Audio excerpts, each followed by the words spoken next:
This is Road to the Golden Door, where we unpack the proven success formula straight from the minds of Golden Door winners, uncovering the motivation, methods, and the mindset it takes to become an elite performer in door-to-door sales and in life.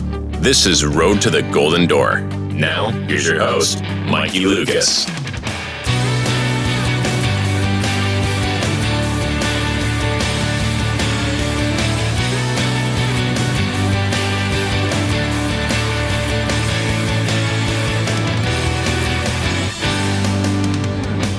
What's up? Welcome back. Mikey Lucas, Road to the Golden Door. I have an award, not just an award winner, but I have someone that had the most accounts ever in pest control on today. Josh Zuniga, welcome to the show, brother. Thanks, man. Thanks for having me. Dude, 11 years in door-to-door sales. You're an absolute beast. I was in the Circle Mastermind with you. You are a force to reckon with, and I'm excited because you've got some pretty outstanding goals that I know you're going to hit this year. I know you're going to hold the record again. So you're going to hit I think you're on track to hit 2,000 accounts this year. Dude, you did 1,500 accounts in 1 year. Yep. In a summer, let alone a year in pest control. 1,500 accounts. Yeah, it's a lot of pest control. Dude, yeah. I mean, oh, man. Okay, so awesome. Let's jump right into it. So for everyone that doesn't know who Josh Zuniga is, who is Josh Zuniga? So I've just been I'm a veteran of the game. I've been doing this a long time. So I'm a business owner.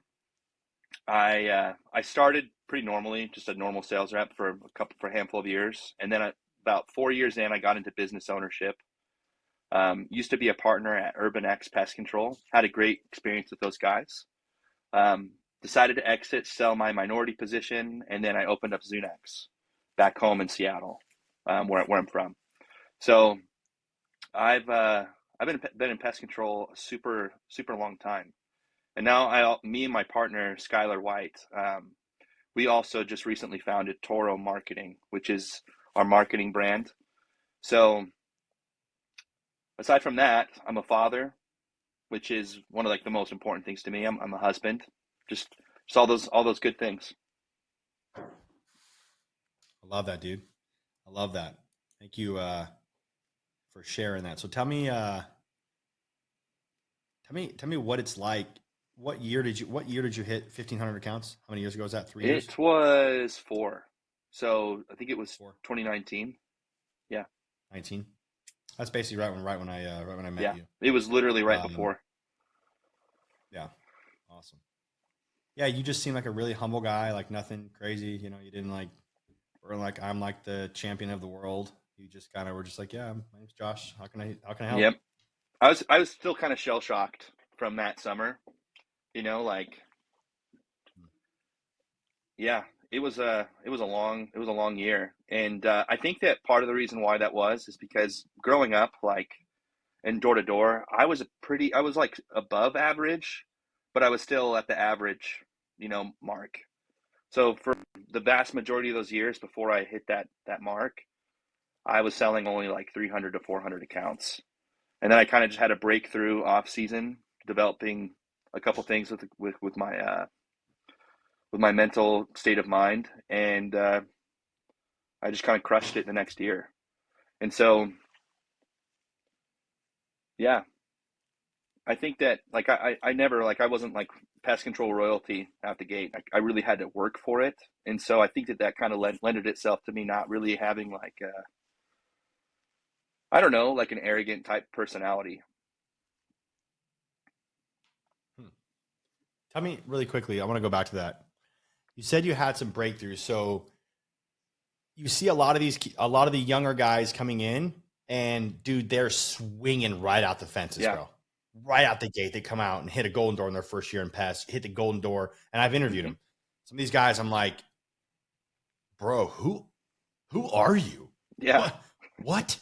With great veteran style of retention and referrals. And I'm like, you're a child, not a child, but you know what I mean? No, I get it. What? how did you do that, right? So, and it's interesting to see the character traits and attributes that these guys and girls have that are coming out hitting right off the bat, right out the gate. I think, as you said, I was the same way as you. I sucked for like my first 2 years. Mm-hmm. Like, it was bad, dude. I didn't get any, like, limited, very little, like maybe just a little bit of word praise here and there from my mom, who is, before my second to my Mm-hmm. wife, my biggest cheerleader. Anything that I did, my mom was like, "You got it, Mikey. You could do this." She's an entrepreneur herself, number one, number two individual sales realtor in Las Vegas for Berkshire Hathaway, and so she was like, she got it, but dude, I did not. I didn't. My parents really, my dad really was like, dude, why don't you go back to school and become a teacher, make 40 grand a year, and have your summers off, and Mm-hmm. Be a missionary full time kind of concept. And I'm like, dude, like, I can be a missionary full time doing what I'm doing right now. I'm knocking on doors every day. What are you talking about? I'm with people all day. I talk to more people than you Yeah, talk it's to. true. Anyway, so I didn't come out hot. It sounds like you were the same way. So for me, at least, it was, and I kind of want to understand this on your side too, but I didn't have, I was like, am I going to make this? Like, is this actually going to work? Like, is this good? Am I good enough for sales? I didn't come off. It took me about 1.5 2 years, if not 3 years, to really like stick it out. But the good thing is that I stuck it out, and I'm assuming you did the same thing. So tell me, Josh, what were, you were doing 200-300 accounts. I mean, were you not riding a scooter? Like, was 300 to 1,500? Was it a Segway? Like, what was? That's a great what was question. the difference? So when you were saying that, I remember a specific moment when I was in Oklahoma. This was literally the year before I sold the 1,500 accounts. And at the time, I didn't recognize what it was that was happening to me, but I had a panic attack in the car. I was driving out to area, and I had like a team of maybe 10 people with me. And they were doing okay, but they weren't selling more than I was, and I was just selling maybe 200, 300 accounts. And so there's nothing absolutely special going on. But I just like asked myself, like, dude, why do I not want to go knock doors right now? Like, what is this anxiety I'm feeling? Is this what I want with my life? And then this feeling like, well, I don't really know how to do anything else. So I was a college dropout, and I leaned all into it. It was one of those things where, like, dude, my parents cried, and I felt like I was like they probably, they didn't tell me this, but they probably thought that their son's a loser when he dropped out of school. They were like, what are we going to tell people at church? Like when they ask us how our son's doing in school, Not a lawyer, not a yeah, doctor, not a physical therapist. like, and my parents, they're very supportive people, but I think that like me dropping out of school really, really hit them hard. But I had a lot of pressure to succeed. And I don't know, I didn't really get an answer to that year, but it wasn't really a segue. I was already using a segue at that point. What it was like, I just didn't have this self-belief in me that, or like, it would come and go. Like, I didn't have this iron proof that I could work through these anxieties that I had. And I just didn't believe I had the self-discipline. Like, it's like the way that I could explain it is that I felt like, looking back, I was afraid to give my best effort because of two reasons. Number one, I didn't know if my best effort was enough. And number two, I'd be afraid of being held to that standard, or like feeling like I need to hold myself to that standard long term and not sure if I could handle it.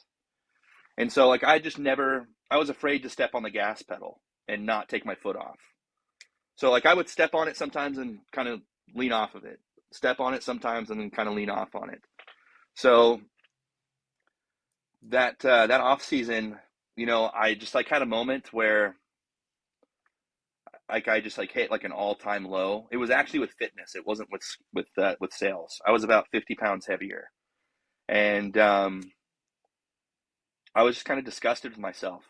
So I used a lot of pain and sorrow and frustration as a catalyst for change. And I genuinely feel like sorrow and sadness can be a catalyst for good things. Like, they're not good feelings. It doesn't feel good to feel those feelings. But for me, I needed to not hide from that. I needed to experience it so I could kind of lift myself up. And I did. So I just like went hard in the gym. And I remember like the first 2 weeks I started going to the gym, dude, I couldn't even complete a full workout without puking. And I'm being serious. Like my I think that it's like a genetic thing because my sisters and my mom is the same way. If they ever stop going and working out for a while and they try to go back into it, like our bodies just have a hard time like getting back into shape. Like I get DOMS really bad, delayed onset muscle soreness, and I get super nauseous. So it took me 2 weeks to get over that, but I just kept going. Like I did it every single day. And then you fast forward 6 months later, 7 months later, I was kind of living, this was before 75 hard, but I was following this plan that was given to me, and it was like a men's physique competition plan. I was following a meal prep thing that like I prepaid for all my food so I couldn't back out of it. And this was before I had a lot of money. Like I wasn't rich. I was just pushing myself. I was taking the money I would normally spend on fast food and I did that so I couldn't afford to not eat it.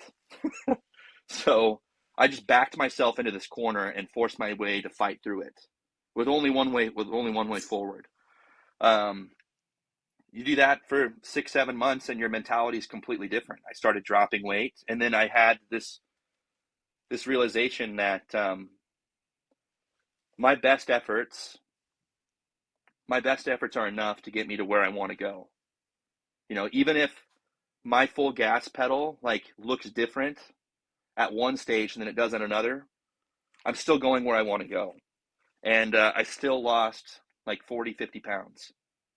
And I realized that I could apply that to sales. And so I did. I applied that to sales. And I had this realization that, like, dude, I have friends, I have peers that have sold 1,000 accounts. I knew that I had the ability to sell that many accounts. It's whether I just really wanted to pay the sacrifice or not. And when it comes to winning golden doors, I really don't think that most of the time, like people ask you what the secret is. Most of the time, it's not a question of like ability. The difference between all of our sales pitches and somebody that sells 600 or 800 accounts isn't so much the sales pitch. It's in your willingness to suffer for what you want. It's your willingness to deal with something you don't want to deal with right now, like uncomfortable things for what you want in the future. And so I just like really grinded for that in that off season, and it directly translated it into another area of my life, which is sales. And I remember seeing Mitch Matthews sell 1,000 accounts his very first year. And Mitch and I are super friendly. He and I actually both served in the same mission in Orlando, Florida. Yeah. So Same time? yeah, it was a good time. No, at the same exact same time. So my very last companion. So Mitch and I were in the same mission. We had a pretty decent overlap. I never served with him, but the missionary that he trained was the missionary that was my last missionary that sent me home. Let me guess. It was Drew No, Hansen. it wasn't Drew. Cody Olive. Nope. It was Sam it's Taggart. actually this guy named Brandon Kinzer. He's a super good dude. And last I heard he was doing ops for Moxie Pest Control, and he was doing really well. But anyways, yeah. I had to throw that in there. I was like, dude, tell me there's a crazy story here. Please make this Hollywood for me. We got to make a show out of this. Essentially, that was it. That was the difference. Taking what I learned from, I don't know, just delayed gratification, putting your foot down on the gas pedal and not taking it off, and just kind of seeing what happens and having faith that your best is enough. Things like that. That was the difference maker for the 1,500 accounts. Whew. There's a lot. So one of the cool things about running a podcast is all I have to do is set you off on one or two things like that. I have enough questions, even though I've got like filler questions just in case. I've got enough questions to run us for about 2 hours. I have questions. Let's hear them. You ready? Okay. First, let me start backwards. Delayed gratification. I just did a training on this with my mastermind, and it was super important because my coach, one of my coaches, was like, "Hey, dude, this is not delayed gratification because I believe." Never mind. I'm going to ask you first. What do you think the difference between delayed return and delayed gratification is? I don't know.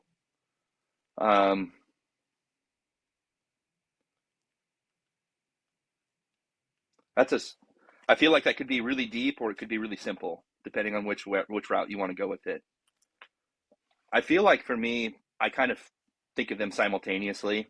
I kind of think of them as a together thing because the only reason why I would delay gratification is if there's going to be a delay, if there's going to be a return that's worth it. Right. So Let's talk about that. So then, delayed gratification, I've had to separate the terms because the way you use delayed gratification actually was how I'm trying to start using delayed return. Because delayed return is you're going to get a return, but delayed gratification, I believe, is what's destroying a lot of the young men and not in our industry, but young entrepreneurs, because they're never going to get the return, and which is why they burn out. And I don't believe in burnout. I 100% understand where you're going at with this. So help me out with that. So what is the difference between delayed return and now delayed gratification? So a delayed return is is exactly what I believe in. I believe in putting in the work for something, especially if you're going to get a return from it. And sometimes it the delayed return is the lesson that you learn through the delay. You know, like I think that there is something, I think there are intrinsic things that can be learned from door knocking and just from grinding, from suffering through the grind. Because like the suffering that comes from the grind, and suffering is a strong word.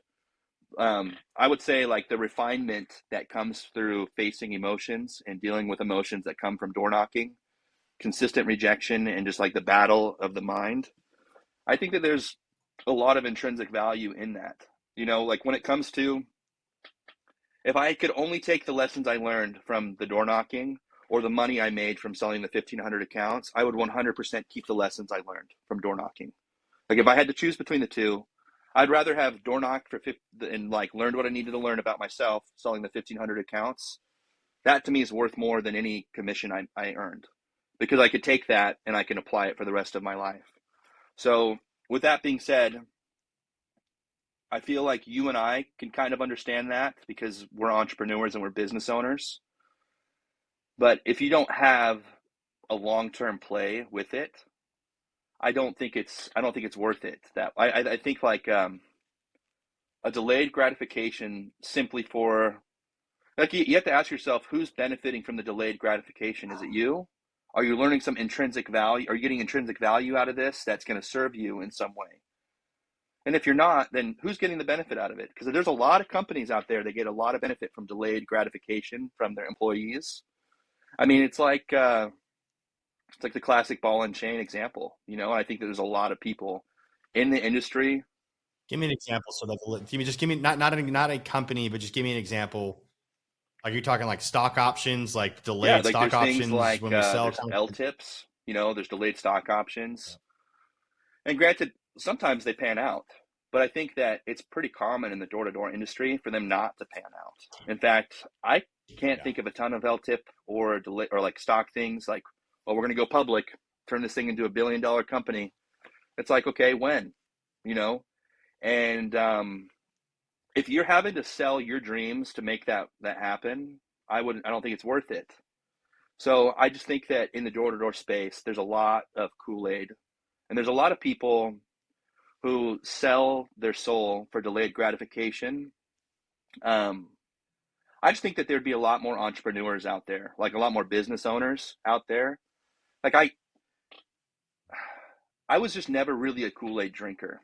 You know, I never really bought into it. I never really bought into any of the places that I worked at before. I liked them. I didn't have any negative experiences with any other previous company I worked with. And I can honestly look at you and say that I didn't really have any intentions of starting my own pest control company or anything like that. But it didn't take I didn't have to be a rocket scientist to realize that if I was going to do it, I didn't want to be a regional. I wanted to be a business owner, you know? So, yeah, I mean, there's a lot of people that probably debate whether or not that's like I don't know. There's a lot of people that would say that regionals are just as much of business owners as the actual owner of the company is. I don't think so, but that's just me. I'm biased. I don't know if that really answers your question. Sorry, that was kind of a long tangent. It does. It does. No, let's go on that for a second, because I would like to debate you on that.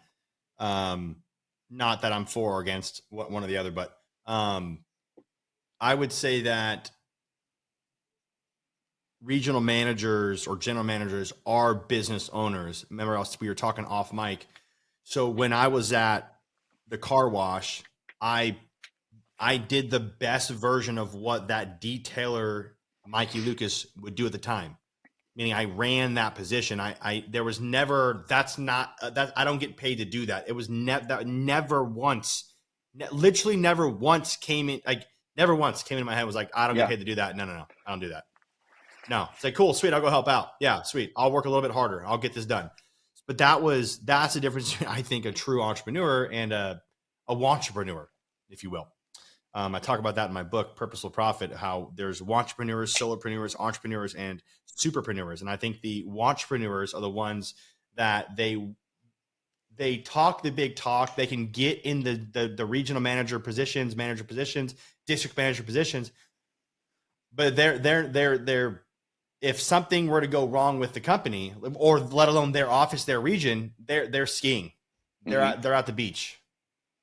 You know, they're not there to fix it. So that would be the difference between somebody that is a true entrepreneur, business owner.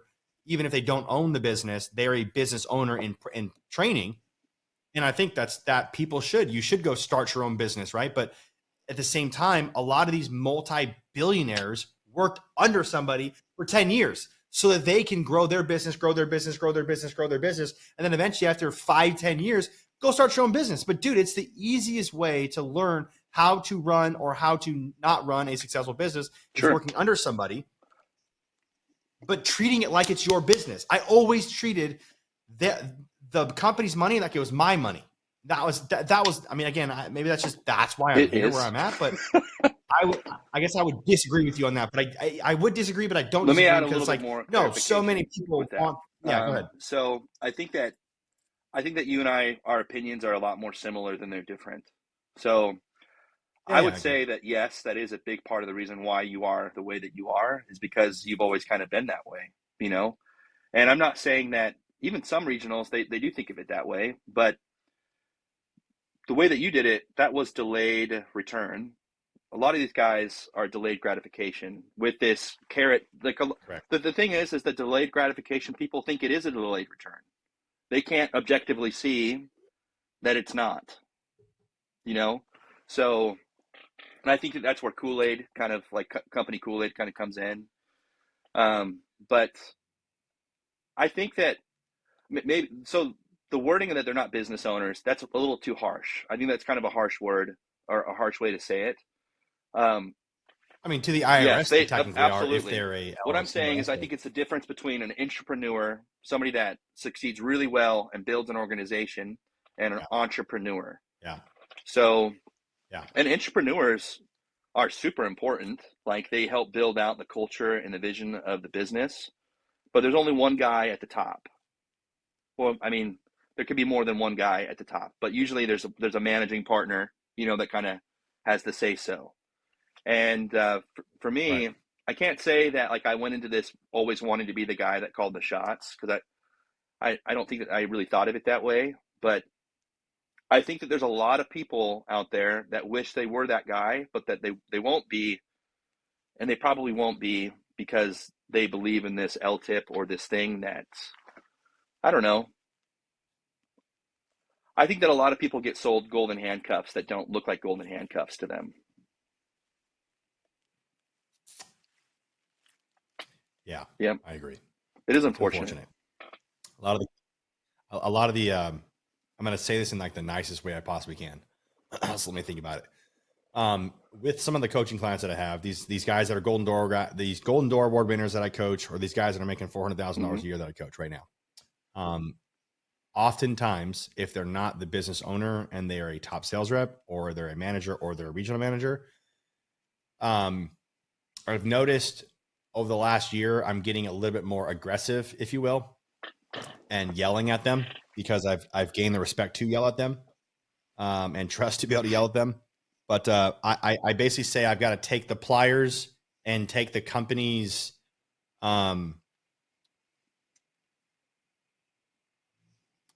promise out of their mouth. And I often have to do that. And I go, oh, okay, like they're clearly talking to me with their promise in their mouth. So I have to grab the pliers and yank it out of their mouth. So I'm like, yeah, you're not even, like, you can't even think rationally at this point, because your LTIP or your stock options are speaking much louder. And again, I know, I think like two guys that's happened to. One of them is Dave Allred, obviously a friend of yours as well. Dave got paid a lot of money through Vivint, and you know, a good amount of money. And another one's one of my buddies, Taylor at Lumio. He got a good amount of money from Vivint as well. So, but I've heard all the stories. I got $0 from Tesla, zero, zip, nada. From all the accounts that I sold at Solar City, I got nothing. So yeah, anyways, let's move on from that. That's a great topic. But yeah, I just think that what it does is it clouds people's decisions.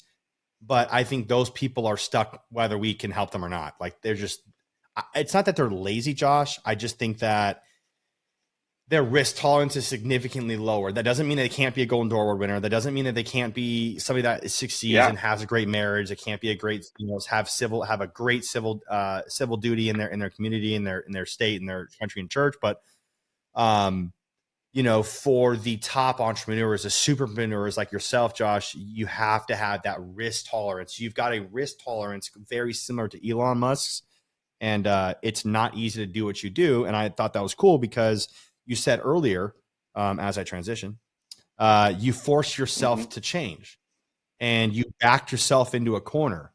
And I think that there's two ways that people, there's like multiple ways, but there's two consistent major ways in people that don't and people that do. Is sometimes people work a lot better when their back's against the wall, and sometimes people work when they're ahead, better when they're ahead. So finding out how people are motivated, if you will, and as a coach, right, and doing that. And again, I don't just do it as a coach. I do that with my wife, with myself. I mean, let alone myself. I do that with myself. Like, I know, for instance, in finances, if my bank account goes below $200,000, I start to freak out.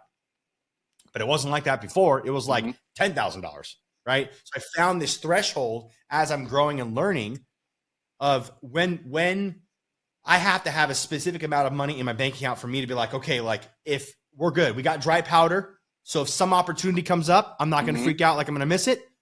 But at the same time, once that thing goes below that, I got to like crank the thermometer, the thermostat, right? So working on that internal thermostat. I forget, like, so I heard this the other day. I forget who said it. It was either Ed Milet. Yeah, it was Ed Milet, and it was Jim Rohn. But he said that the most people are thermostats.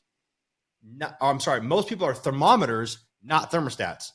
The thermostat changes when changes the environment to what it's set to. A thermometer changes to its environment, and people need to be more like thermostats, so that they change to what they want their environment to be, rather than just being pushed up and down based off of whether it's hot or cold outside. And I think that's really true about people. We need to be more thermostats. And then again, okay, so Josh, give me examples now. Walk me through that with yourself and with guys that you work with and girls you work with right now.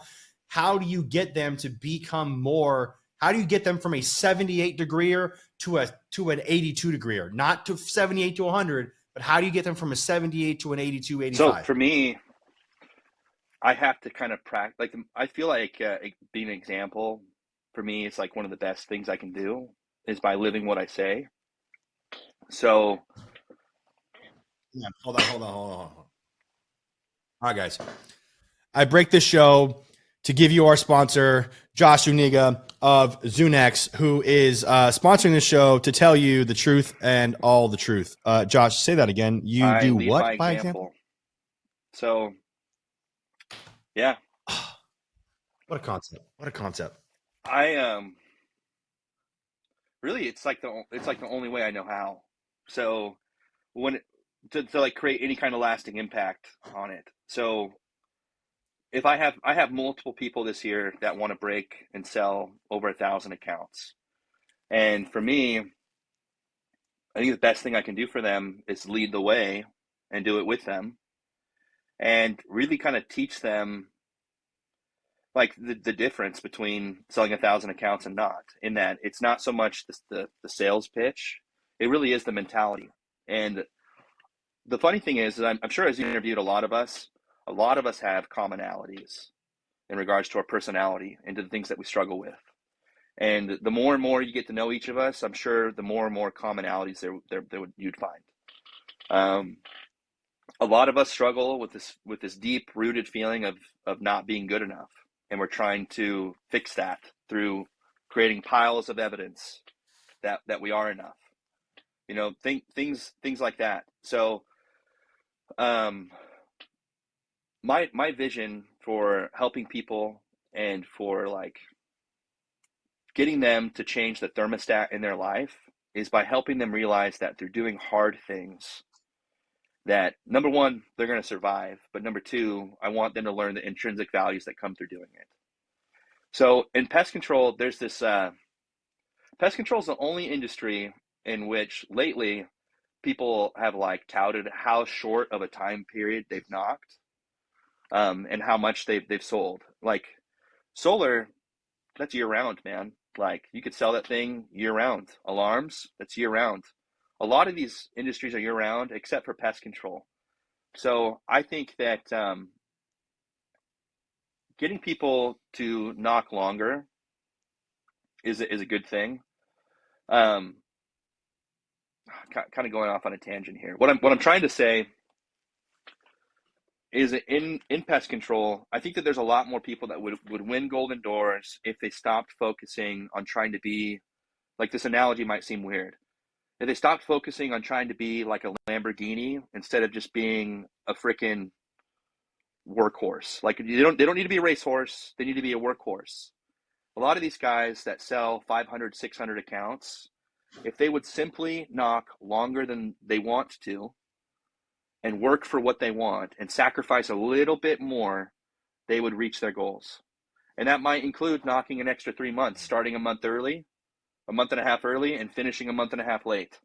And they would reach their goals, but a lot of them won't do it. And so for a lot of the guys that I have with me, a lot of them are those 500, 600 account guys. And so I'm teaching them that it's okay to not do it within this. I don't even know where this whole thing came from. The you have to do it in 4 months. I think it's stupid. I think that the people that are willing to work after they don't want to be working, I think that there's a lot of value in that. So I've encouraged all the people that want to sell golden doors with me this year to start early and finish late, because they need to be workhorses. So, What's that time frame? What's start early? What's finish late? well, to be honest, I started in February in Seattle, and I probably started a little bit too early. The weather has sucked this past month. But I would say starting mid-March and then ending, end of September, middle of October, I think that's totally fine. There's nothing wrong with that. I mean, the weather, it makes sense weather-wise, just about everywhere in the United States. And so there's really no reason why not to.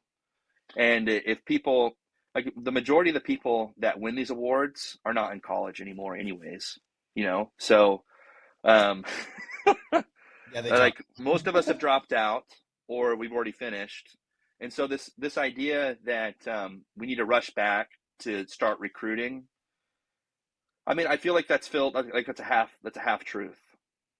A lot of these guys that have gotten to this point, whether they were like me when they were older when they did it, or they're just not known in the industry, the best thing that they could possibly do for their network is push a little bit longer 1 year and win the golden door so they could refresh their network. Yep. Get on stage. Yep. Yep. Tell people that all the time. I'm like, you got to get on stage, man. If you want, I mean, you could buy authority, you could buy presence, but Yeah, getting dude. on But stage the is thing key. is, unearned authority, unearned lessons, unearned, like, I think there's so much value in earning it yourself, And I don't mean like, I hope that, does that make sense? Yeah. Yeah, yeah. All right, no, okay. So this is yet another show that I say this, but I'm the anti-guru. I was listening to John Ashraf last night, and he's talking about how it was like basically an ad of his, or it was like whatever. It was like it was an ad, but it was good, and so I like John Ashraf, and he's like, do you know why certain coaches that are not as good as you make more money than you? Do you know why coaches that don't even know as much as you and they've never even walked the streets that you've walked make more money than you? And he was like, marketing. I was like, what a reality. And it's very unfortunate because some guys on the internet, I say I'm the anti-guru. Most of these guys, they have no idea what they're talking about, and yet they golden handcuff people in or ball and chain people into their organization and can't maintain them because they've never sold themselves. Now, again, there is one specific person, I won't mention his name, that I know has done that and has a very successful company doing that, but that's one out of like a bajillion. So what we do is we go, well, he can do it, so I can do it. It's like, okay, but you're not a long distance runner. You can't even run an 8-minute mile, let alone a 4-minute mile. So, you're not going to hit a 4-minute mile. So let's not act like you can. And, it's going to take you years to be able to get there. And in that time frame, you'll probably burn out in the first place. So you'll lose motivation. You'll stop. So yeah, especially when it comes to door to door, yeah. there's just a grittiness that comes from it that I don't think can be, like, it has to be learned. No, it can't be read in a absolutely cannot book. be read in a book. And it's like No. organizations that where the leader hasn't really been in the trenches, I feel like it's a sheep leading lions versus lions leading lions. Wow. That was a very good analogy. Yeah, very true. And it's an interesting when certain guys call me and they go, Mike, can we get on a call? I do, generally speaking. And I can tell if they've done it or not by just looking in their soul, in their eyes. And I'm like, you have never even done it. Like you've never done you've never gone back to back 8-hour days. You've never, like, dude, there was 2 days, my last summer, my last full year. I knocked 6.5 days a week for virtually 10 years. A lot, man. Nonstop. Other than like when I would be at like masterminds or whatever, right? But there was 2 days my last summer knocking on doors that I missed Saturday 9 a.m. 2 days.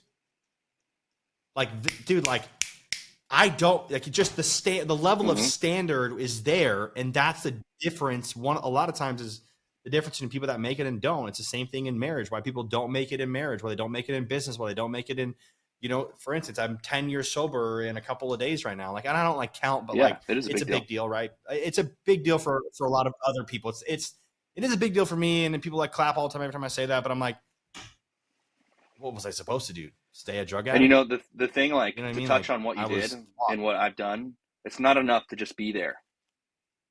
You have to get gritty with it. Like, the thing that's so pure about door-to-door sales, and I think the reason why I like it a lot, is because when you're not just there going through the motions and you really lean into it, you can really see yourself in the mirror.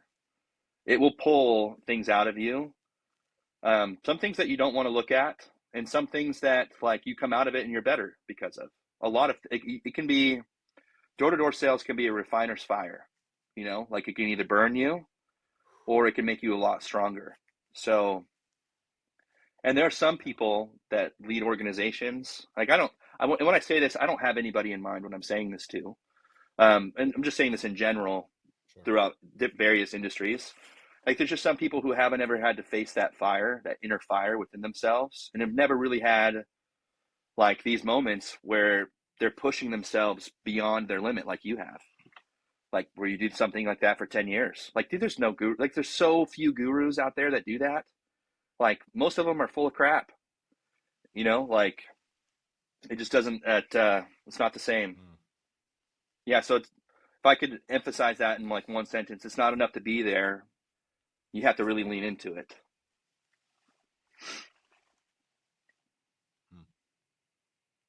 It's not enough to be there. You really got to lean into it. Let me just ask you this question then on that note. Why do you think we avoid the fire?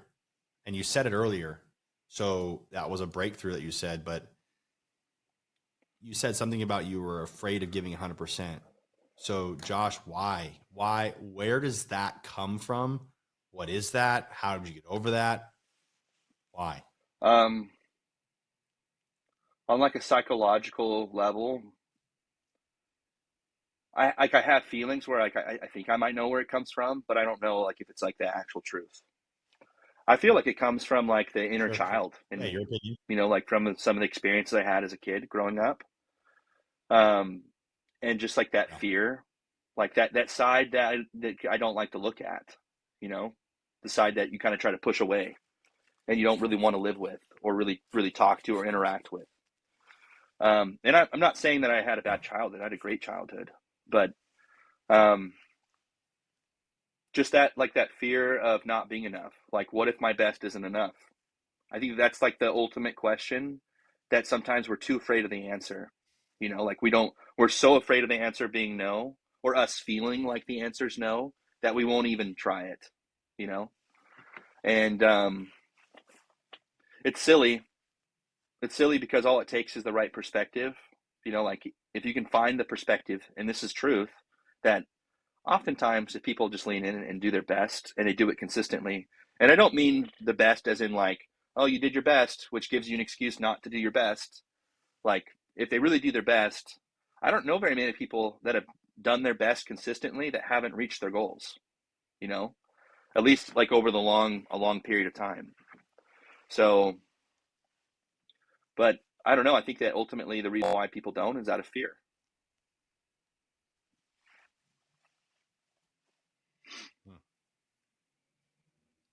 Really, yeah, that's a really, really interesting question because, like, as a leader, and I know that you struggle with this too, with even within your teams, it's like,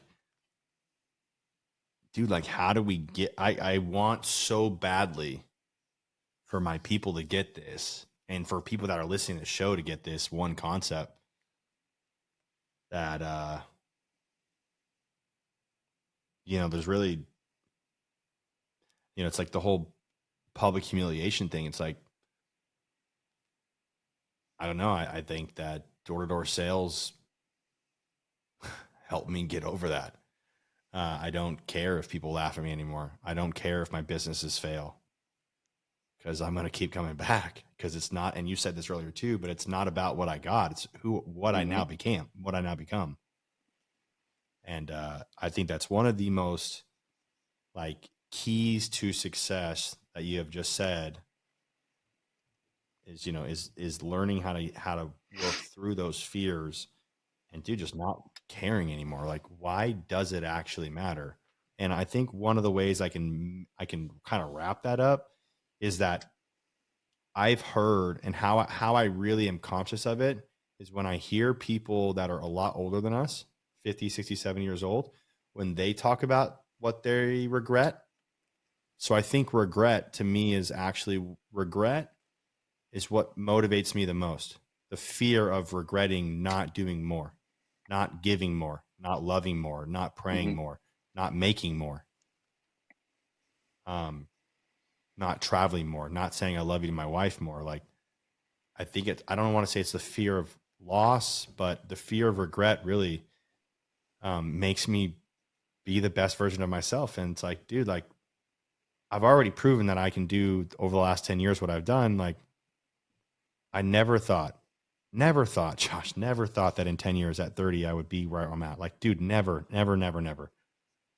It is crazy. It's a, you know, if you look at statistics and what people say and where I was from and how my family, whatever, right? Like all of that, everything was against me. And yet I came out victorious. And I give a lot of that grittiness, like you said, to what door-to-door sales did for me. Yeah, man, dude, I don't know. I think It's a that really cool topic. when So we ask ourselves that question, how can we get people in our organization to learn it? I think ultimately, like, all we can do is craft the perfect environment. And as entrepreneurs, we get to express our creativity in doing that and crafting this perfect experience for our people to, or are trying to craft this perfect experience in which people can lean into it or not. You know, that's really a them type situation. Like they have to decide to do it. And I've tried so freaking hard to pull people into the, like I've tried so hard to pull that freaking horse into the water to make it drink. But really all you can do is like create that path. And we're super blessed that door to door has been able to be that for us. And I don't think that it's exclusive to door to door. You know, I feel that same way within my sale or like my service organization, Zunex. Like, I think that there's intrinsic value and you can learn lessons through grinding and being a technician for hours and hours and hours. I think that like when it comes to doing hard things and like to the point where like it almost hurts, right on the other side of that are a lot of lessons that can be learned from it. It doesn't matter if it's door to door or something else. It's just something like there's value in being uncomfortable, you know? And so like, I'm not trying to say I try to make my technicians uncomfortable. That's not what I'm trying to say. But I we talk to them about how, and we try to make it not seem like we're trying to get them to drink Kool-Aid or anything, but we try to talk to them about how it's more than just pest control and explain why.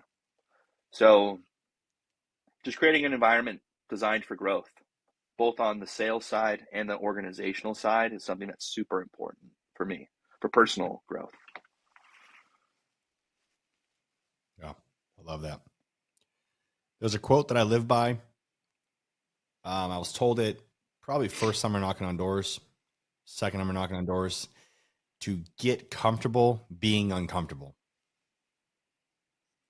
That being said, is there any quotes that you live by?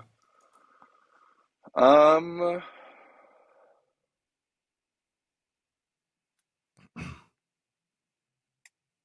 don't think so.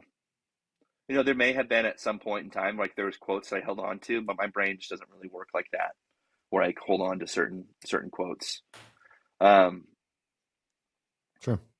They'll come up. Watch, I guarantee it. You'll be like, Yeah, oh yeah, I that's like actually I hold on to people and like their vibe. Like if I want to emulate them, like Kobe Bryant. I can't remember some of the quotes that he said, but just that guy's whole vibe, the Mamba mentality, is a beautiful thing. Mamba mentality. That'd be a quote you live by. What are some books that you're either reading right now or that have made a Can't Hurt significant Me impact by in your David life? Goggins. Like, yeah. Couldn't tell. You talk about hard things all So the time. the first podcast he ever did with Joe Rogan, I didn't know who he was. That one just like blew my mind. It made me realize that I just wasn't living my life the way that I wanted to live it. Yeah, it made me realize You I was suck. sucking. You suck at Yeah. life. And that, like, I was forced to be honest with myself that this is before the 1,500 accounts. Like, I just hadn't ever leaned into looking at myself in the mirror, you know? So that one would probably be the biggest one. I do also like, I like Atomic Habits. That's a good one by James Clear. Trying to think of some other ones. Dude, you are like the last 10 guys I've interviewed have all said Atomic Habits. I read Atomic Habits at least twice a year. That is, yeah, it is a really good book. Yeah, that's a great book. Dude, I don't know why my mind is blanking right now. Probably I haven't like really read a book in a while. Like I listen to audio books, but lately I've been on a Stephen King Yeah. kick. So yeah, when I Nice.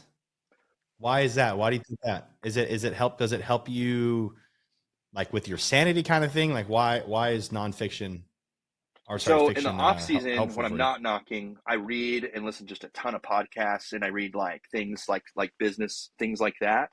But while I'm knocking, Like Road to the Golden yeah, Door. while I'm knocking, I listen to things I would rather like listen to.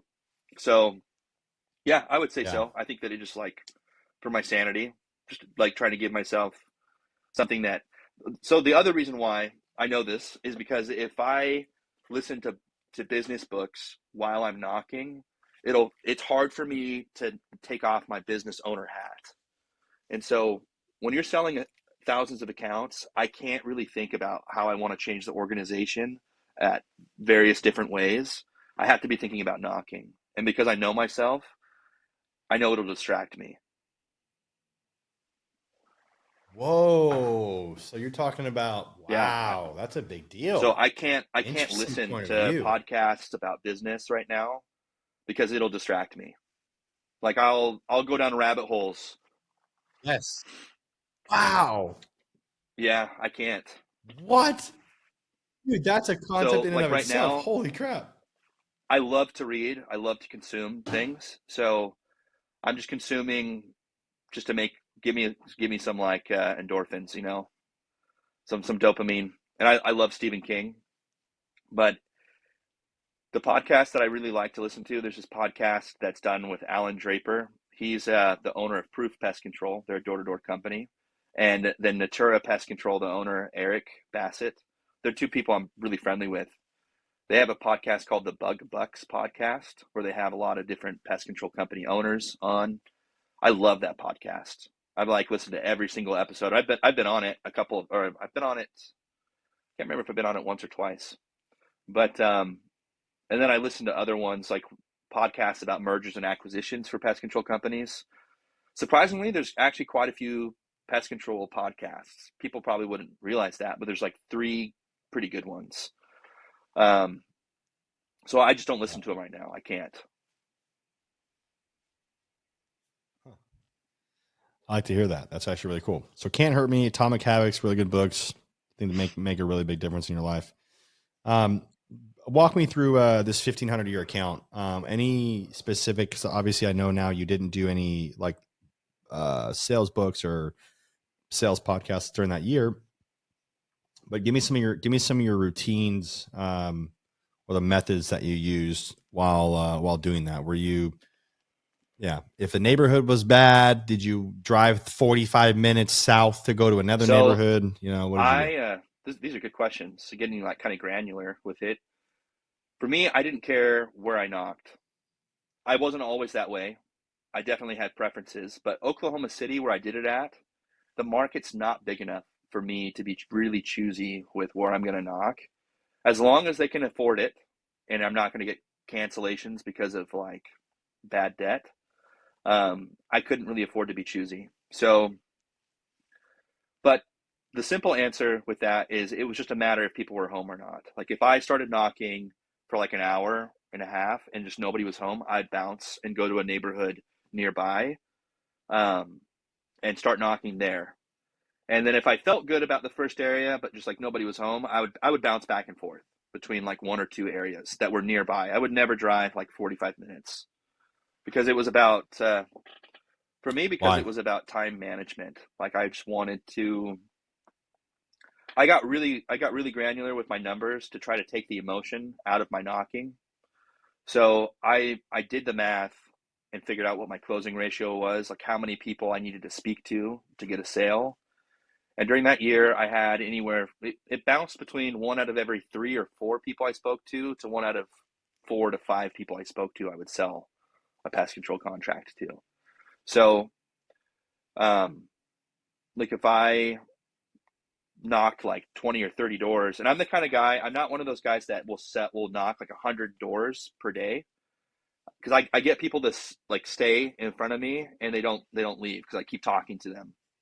So my closing ratio tends to be higher rather than sprinting through area. Um,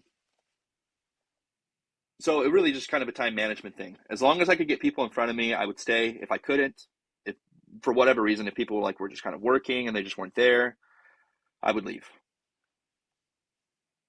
and then come back later, maybe. But no, I wouldn't really drive. I would not often drive like 45 minutes away in the middle of the day. Why do you think people do that in door to door? I mean, I could tell you why. Like, I know why, because I did it the previous years. Just, I think that our minds will come up with justified reasons for not wanting to knock. Like, oh, this area's crap. I'm just going to go somewhere else where the vibe might be totally different. It's a good area. It's probably better than here. So we're looking for justified reasons for wanting to leave or not be on the doors.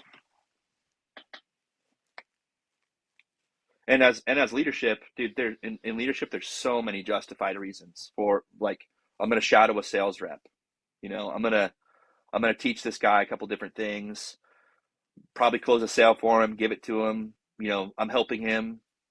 But the reality is that it's about time management, and your guys will do better seeing you lead by example than you holding their hand.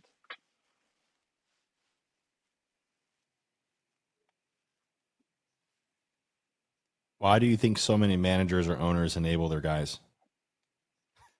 I'm getting deep here. I'm sick and tired of this conversation. I'm not sick and tired of it. Yeah. I want to have this exact conversation over and over. Well, I'm sick and tired of people not having this there's conversation. Why do we enable there could be two answers to this. If they're still knocking, it's because they don't want to knock. And they're looking for justified reasons. And two, I think that there's a misunderstanding of what leadership is. Like, people think that in leadership, the more you do, like, oftentimes people will think that if they lead by kindness and fairness, that they won't need to be firm with their guys and what they expect. And that is the biggest mistake of all time. And having been a leader in various organizations over the past 11 years, I can tell you, even when it comes to family, you have to lead through being firm. And by being firm and explaining what your expectations are, you can be fair. You can't be fair if you're not firm. You can't hold somebody to expectations that they don't understand if you're trying to be fair. And then from there, you can be friendly. So I think that leaders try to be friendly with their guys and enable them because they want to be liked. I think that plays a big role in it. I think it has a lot to do with if they're knocking still, they either don't want to knock or they want to be liked. Like, there could be a lot of different reasons, but I think that those are two deep reasons why. I think that there's a misunderstanding of what leadership is. And there's this idea that people think that, if they're good to their guys, if they treat them super well, and I'm not talking, like, obviously you want to be good to your guys. Like, you want to be friendly, you want to care about them, all those different things. But if you put that at the forefront of your leadership, if you're enabling, they are not going to respect you. It does not go that way. Because when the time comes, when they're not following things that you want them to do or need to do, if you try to go backwards, go from enabling to all of a sudden being firm, how does that make you look to them? It makes you look like you're kind of like either weird, or it makes you look like, I remember there was my very first summer, the business owner that did that with us, dude, I thought he was kind of like, okay, this might like not be super kosher to say, but I thought he like was kind of like a girl emotionally. Like, I don't know, he was kind of like, he went from being super sweet to being kind of vindictive and being like really controlling all of a sudden. There wasn't a middle ground. And because he wasn't firm with us about what it was he needed from us at the very beginning, there was a lot of confusion there. And like, it just doesn't, you have to remember that you're working with kids that are guys that are like in their early 20s. Okay. So it's important for you to be firm. So they know what you expect from them, and you have to hold the line, and then you can be fair, and then you can be friendly. You don't need to be best friends with everybody. It's a business, but you'll create a larger impact by being firm and fair and friendly than you ever will being an enabling leader who's friendly first and tries to be, or it has to be firm at some point, and ruins it can literally ruin relationships. I think that's a huge cause of a ton of ruined relationships in door to door. It's just a bunch of bros trying to be bros when they're leading people and not running organizations.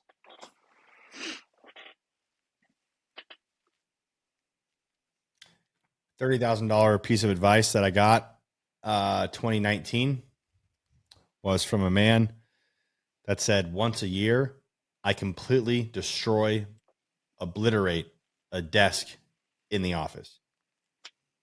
And only once a year he does it. But he's very, very nice, very, very kind. But he shreds this thing to pieces. And I had to do that once after I learned that that was okay to be firm. Because have you ever read the book Give and Take? Really good book. Read it after the summer. Really good book about just like psychology, inner workings, givers and takers. There's a giver and there's a taker, and then there's matchers. So givers get walked on, and I am naturally either that's naturally or I don't know if I'm naturally, but I'm a learned giver. I think as a kid I was a taker, but I'm a learned giver. Yeah, I have to be. I'm a learned giver. I don't think anybody's naturally a giver. So anyways, I'm a learned giver. So givers get walked on all the time. They just give. Because that's the thing is best. They want people to like them. You know, Scott and McCurry. I want to be wanted over here. You know what I mean? And at a certain point, when I started to realize that I had these, these offices up and running, I figured that, these guys liked me. Sure. Could they go somewhere else and get a better red line? Yeah. I get more money, get $1 more an hour over here, over there. Sure. But what they really wanted was someone that they knew that they could trust to do the job with them and for them. And once I was able to get out of the fear of them not accepting who I was and showing what is not talked about often either, but tough love, I don't care anymore. I started showing tough love, not all the time, but I would start to show tough love, and it gained more respect, which was really interesting because some of those guys, it took them months or even now years that they would come back and be like, Mikey, I really, really, really appreciate you for who you are and what you did for me at that moment in my career, in my life. And dude, it's for me, again, same thing, running businesses, having sales reps and operations teams was like a training ground for me to become a father and a husband. And that's how I looked at it. And I was like, every single day I'm going to wake up and look at this person as if they're my son or my brother, or my nephew, right? Like how would I want somebody else to treat my son at the workspace? Yeah. That is correct.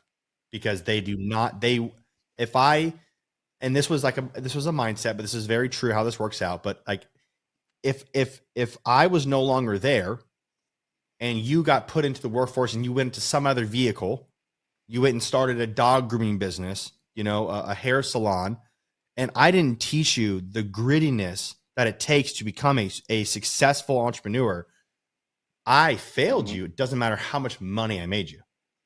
I needed to teach you what you need to become, not so that you can get, because people think oftentimes when they don't have money, they think that money is going to solve all these problems that they have, but it's obviously not true. That's not true. And it's hard to say that when you don't have, it's very hard to say that when you don't have a lot of money in your account, but money does not solve the problem. You are still the same person. You are still the same Josh that sells 300 accounts a year. You're still that same person. You have to become something. So anyways, yeah, that's showing tough love, hard, very hard decision. And like, man, like I could, there's a couple guys, my wedding, I'm married right now, but we delayed our wedding for a year because we wanted to do some stuff. And our wedding is in a couple days, in a couple weeks in Vegas with our family. And there's two guys. There's two guys. So I've been married for a year. which I want to talk about that here in a second. But there's two guys that I used to work with or work for me that were supposed to be in my wedding that I had to show tough love to, that ruined, quote unquote, that relationship, friendship. But years later or months later, they came back and were like, hey, like, thank you for that. Like you were consistent. You just were, you were a man of your word. You did what you said you were going to do. Look, not just financially, but like relationally, like you said you were going to do this. Your character has been tried and is the same. And I don't know. I think that's for one, to me, that's an honorable thing. I would, yeah, I don't want to be remembered as someone that, you know, lied, cheated, and stealed, or you know, didn't add value to people, and you know, couldn't be that guy, you know, to help men become like, men instead of boys who touching can on our industry shake, specifically, you know? door to door. I think if you took a randomized poll, most people when they leave, I mean, sometimes it is simply about money if that discrepancy is large enough. But a lot of times people are leaving leaders, you know, like, and odds are most of them wouldn't be able to say the nice things that your guys have said about you, even after they've stopped working with you. Like most of them would have really vindictive things to say, and a lot of them wouldn't be wrong about what they said. And so to kind of like wrap that up, when it comes to why leaders do that, I think it's out of and I don't even know if it's like a conscious thing. I think it's honestly subconscious, but I think that it comes out of this subconscious selfishness of wanting to be liked more than wanting to lead. It is hard, dude. It's super hard. Leading is hard, bro. It's really hard. Yeah. Bro. Leading is very hard. Dude. Oh, man. All right. All right, let's talk about marriage, bro. Let's make it even harder. So Josh, I've been married for a year. Everybody lied to me. Okay, let me be just very upfront with this. Let me go back to that previous conversation for like 2 seconds. We can wrap that up. Not everybody that used to work for me loves me. Most of them do, but there is some people that don't like who I am. It is what it is. They have to deal with that themselves. I've dealt with that inner. I've messed up. There's things that I've done clearly, and not perfect. So I don't want everyone to think on the show like everyone freaking loves Mikey Lucas. No, I've got people that don't like me. I've got like 3 people that don't like me right now. And that's what it is. It is what it is. I've limited it to one hand. Okay. Okay. So marriage, everybody lied to me. They said that the first 2 years was going to be like the honeymoon phase, and they were all excited. Oh, look at you guys. You guys are going to be great. Well, we didn't live with each other before we got married, and living with each other, just to be straight, was very complicated, very hard.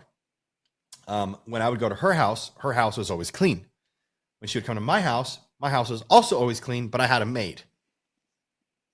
When she moved in, she's like, we don't need a maid. I'll clean. I go, okay, cool.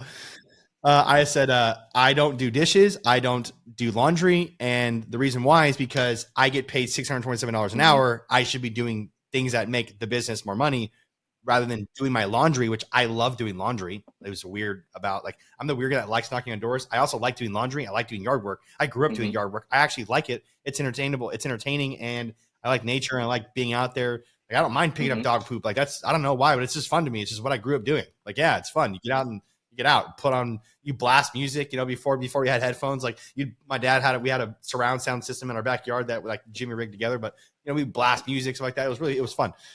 Van Halen and like, you know, Blink-182 or whatever. When my parents weren't there, I'd rock Blink-182. So we have an outstanding marriage. Let me throw the baseline in there. When I did on December 31st, I always reflect on the previous year. And for some reason, Josh, my brain is still wired, and I'm figuring out, I'm going through it, why I'm wired this way, but I'm trying to be transformed by the renewing of my mind, right? By putting things in to only focus on the good instead of just trying to focus on the bad all the time. Because if I'm always trying to solve problems all the time, like I get paid to do, if I do that in my marriage, it becomes not fun anymore. That being said, so I sometimes thought, wow, I don't like this person. my wife. I don't know why we're doing this. This is really stupid. Why did I get married? I would rather be single. Why do I have to ask whether or not I can go on a business trip or not to go reach the goals that I've set 10 years ago? Why do I have to ask for permission to do that? Why do I have to go to bed at a reasonable time? Because I have to work. I get to work. I want to work. So it's funny because like my brain goes to you're not a free man anymore.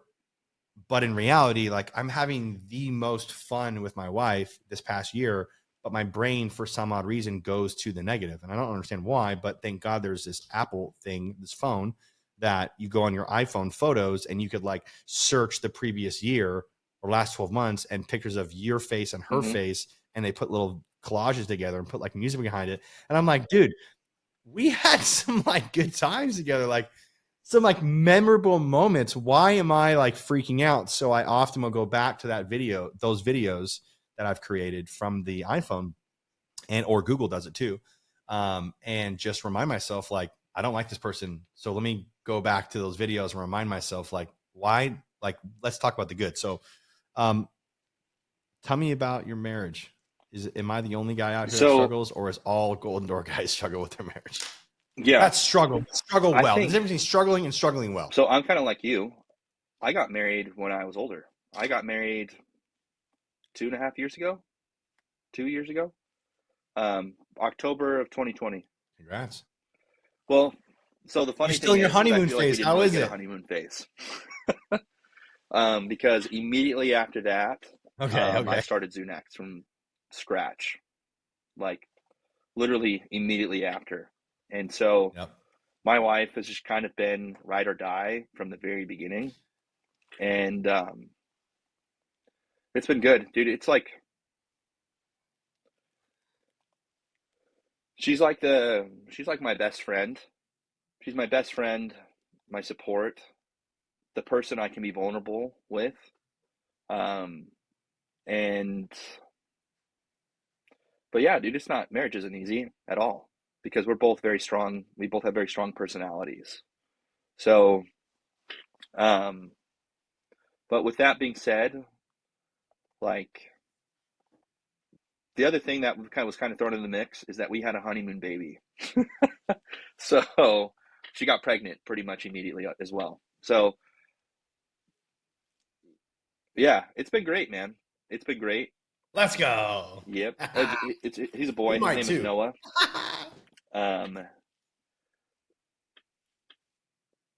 No, dude. I love that name, dude. That's not a very common name anymore. Mm-hmm. I like Noah. It used to be, but it's not anymore. It's a good one. I might have to steal that, bro. I'm gonna write it down. Marriage is hard, any way that you look at it, dude. I like Noah. And if it's not hard, it will. I don't see somebody having a not hard marriage at some point. You know, I think because we got married when we're older, we both have a very strong. I know my wife and I, we both had a very strong identity of self. But the thing that I hold on to, and that I can't say that this is always the case with people who get married when they're younger, especially like in Utah, in LDS culture, you get married like when you're in your early 20s and you don't even really know who you are yet. Like there's a lot of marriages that work out that do that.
Hey, man. I lost Dude, you. I don't know what happened. My phone like turned off. That was weird, dude. Good. Yeah, I'm at 43%, so I don't know what happened. But okay, hold on. It's all good. We can jump right back in. I know where we're at, so I took notes on the. We'll cut it out. Okay, cool. Just 1 second. Let me grab a phone charger, and I'll head back upstairs real quick.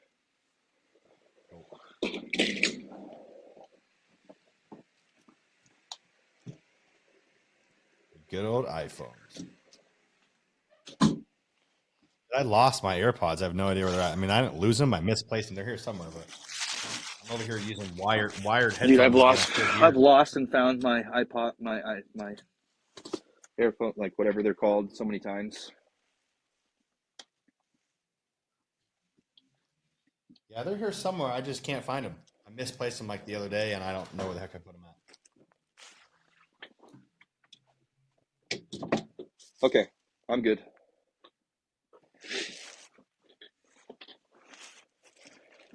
So marriage is hard. We'll start back there.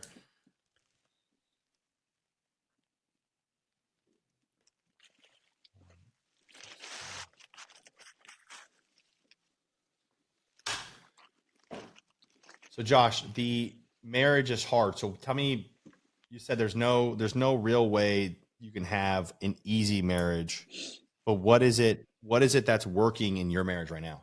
So I think that the way both my wife and I came into the marriage really helped a lot. At a foundational level, both she and I had a strong sense of who we were, and we liked who we were. So we weren't looking for a relationship to make us feel any certain type of way. Like, I'm not trying to find my happiness in my relationship with my wife. I'm happy, and my wife's already happy. She's not looking to make her feel happy. And so I feel like when you come to a marriage with your glass half full, I think that, I mean, it makes sense that there's going to be issues, that you're going to have, just like the emotions of it. It's just too much, especially in an entrepreneurship type life. It's like, if you can't be happy, like, I guess what I'm trying to say is that the reason why it works super well is because my wife is independent, and she loves me and she chooses me, and I'm independent and I love and choose her. But we are happy people. Like, we know who we are, and we feel when we like are added together, it's no longer 1+1=2. It's 1+1=3 because of where we're at, like with ourselves, and where we're at with each other. But yeah, does that make sense? Yeah, that's pretty awesome. I like that. No, it's a lot of times it's hard. It's hard for a lot of the door-to-door guys that I've noticed that people don't really talk about this whole marriage thing. Like, how does a top performer have a great marriage? Like, divorce rates are significantly higher in entrepreneurs, and no one's really talking about it. So I'll be the guy again that shows tough love. We'll talk about divorce. We'll talk about marriage, because again, the conversation needs to come up. And how do we avoid these? How do we not become complacent in our marriages? And I get it. There's certain things happen, but a lot of that stuff is preventable. Like, dude, almost all of it's preventable. It's easy to fall in love, hard to stay in love, and most of that stuff is preventable. So how do we do all that stuff? So I think that the most important thing is that, especially when with wives, is making sure that your partner understands and sees the same vision as you, and understands what you're working towards together as a couple. So it doesn't feel like she's just at home, or that she's alone when you're not with her. Because, I mean, I'm not going to say that every woman that's married is just staying at home. Some of them have their own successful careers. But if you can attach what you're doing to a purpose, a unified purpose that she's in on and you're in on, and that it's like you're in the same boat together with it, and attach that meaning to it, I think it helps a ton.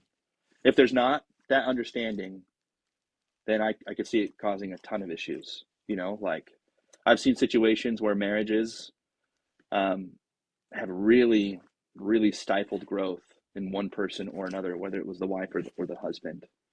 And they couldn't be who like as far as at least in door to door, they could not perform in door to door at a level because their wife. This is more often with wives. I'm sorry, ladies, because their wife missed them or didn't understand the vision. And I'm not saying that it's not easy, but if that mutual understanding of the common goal is understood and truly felt, and they're bought in, that'll make it work. Yeah. I don't want to say I had the same issue, but I had the same kind of things come up a lot when I was having, and with my own company and now within my coaching stuff, where if the wife is not on board, it just doesn't work. So especially when it comes to the financial education that I do, like if I don't get the wife on board with why they're, not going and buying the G-Wagon right off the bat, or the Rolls Royce right off the bat, like if I don't get them on board with that, even taking the nice luxurious vacations 3 times a year, if I can get them to take one luxurious vacation once a year instead of 3 or 4 that they're used to, like I can get them to where they can create that 10, 20, 30,000, $40,000 a month of passive income like I've done. But the wife has to be on board. But the key here is, I think to that is it's the wife for sure that happens that is more convinced that you're not going to do it, unfortunately. But it's the man's job to convince and cast the vision, which is actually, it's funny. The last like 4 or 5 coaching calls that I've done, most of what I'm doing is how do we get the wife more on board with casting the vision? And I ask my guys, when was the last time you casted vision? Like their wives are on board. These last 4 specific calls that I can think of this week, these guys, their wife is on board. They are. But I would ask them, if you were to rate your marriage before you got married, when you thought this marriage is going to be the best thing ever, that's a 10, to we're on the brink of divorce, where are you right now? And most of them are like at a 6, 7. And I go, okay, how do we go from a 7 to a 7.5? Mm-hmm. And they'd give me these answers, right? And I'm like, great. Now, how much vision have you casted for your wife to say, here's where we're going?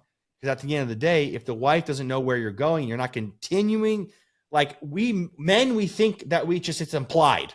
It's not, it might be implied, but it's not implied to your wife or to your reps. The vision cast has to happen over and over and over and over again. And we suck at casting the vision. So that is a very important thing there to make sure that we're doing in your marriage. If you want to have an outstanding marriage, I mean, nobody signs up for marriage says, I can't wait to have a really bad divorce. Yeah. So I don't think anybody signs up with the vision cast with me and my wife. She knows the vision.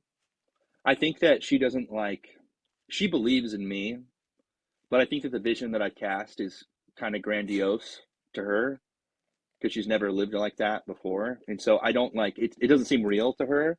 It's like she knows we're going to do it, but I think that she tries to stay in the present rather than get too excited about it. That's fine. But yeah, my wife is on board, and I'm super grateful that my wife is happy with or without me next to her, because if she depended on me to make her happy, it wouldn't work. It'd be really, really hard. It'd be really, really hard. Yeah, I love that. All right, let me land the plane here, bro. What's your end goal right now? What's the next 5 years look like for you? So, that's a great question. So I have a few different objectives here. I want to increase awareness around my brand when it comes to myself personally. I want to be able to add value. I would love to get in a position where I could be like a coach to people. I would love to I'd love to learn how to do keynote speaking. I think that'd be something that'd be really cool. And I feel like it'd be something I could be really good at too. So on a personal level, for personal goals, like with my own personal brand, that's what I'm leaning for, like 4 or 5 years from now. For Zunex, I see Zunex expanding massively. I see future expansion more towards the southeastern United States, It's just kind of where I really like. It's where I really wanted to open up before I decided to open up in Seattle. There's various reasons why we opened up Seattle, but that wasn't the original plan. And then Toro marketing is going to be a really big part of my future. So I think that marketing companies, and so pest control is kind of like the tortoise in the race. I'm building something that's truly building my net worth, my family's net worth, and it can grow fairly quickly, but it's not the quick money like a marketing company is going to be getting. And so Toro's going to help me dip my toes into both of them. But when it comes to brand and impact, I want to do things my way, and create an impact in doing it my way. I don't need to be like these other companies out there. I don't need to be an Aptive. I don't need to be like Grit. I don't need to be like Moxie. I can do it my way. And I know that the value that myself and my partners have to add to the industry is one that can make a huge impact in the lives of others. So being authentic to myself over these next five years, and really just kind of drowning out the noise of like feeling like, in order for me to do this, I'm going to have to kind of conquer this thing within myself where I feel jealousy in comparing, or feeling threatened in comparing myself and my brands to other brands.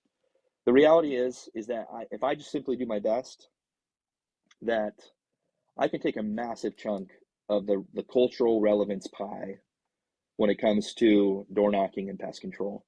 And my brand can do that also. And we can add a ton of value. I don't need to own the whole pie. But for some reason, like I still fight that, like, that abundance. Sometimes I fight against an abundance mentality, and I go to the scarcity mentality with that.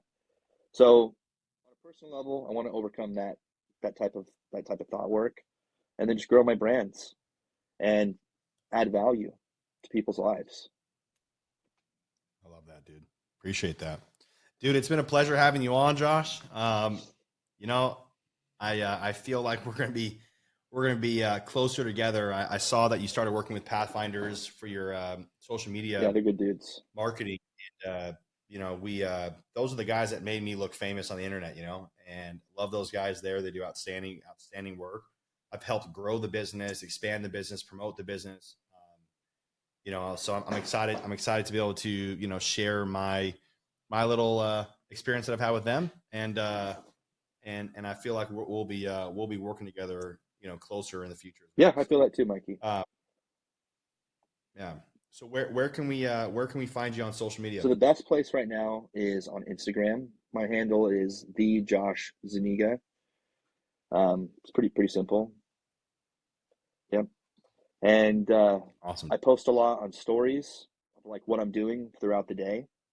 You can get a pretty good accurate assessment of what it is I'm doing throughout the day.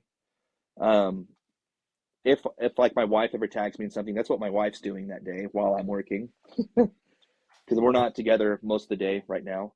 And then just following my feed. So the cool thing is if you guys follow me, what you'll see is I'm having Pathfinder document, do like a reality TV types, like a docuseries type situation of doing a golden door. So nice. It's going to be pretty cool. That is going to be sick, dude. Let's go. Never been done before like that. So that's going to be awesome.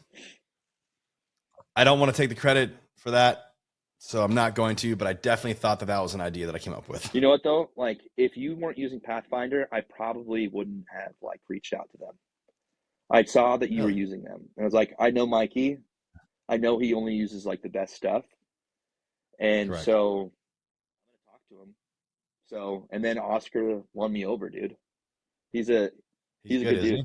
Yeah. And he's an outdoors. I did know that. Yep. And they've done a really good job with helping me. They just having created my vision on Instagram, it's been cool. I love that. Awesome, dude. Well, any final words for the Golden Door Award winners, Josh? Final words are just keep on hammering, man. I love it. Dope, dude. Well, I appreciate you, man. God bless you. Keep working it. And we'll see you on stage this year. 2,000 accounts. Watch out for Josh Zuniga Is that a triple No, golden it's door? double. Quadruple Double. golden door? Double, dude. Let's go, bro. All right, brother. Thank you, man. I appreciate your time, brother. I'll Okay, talk to you see later. man. Bye.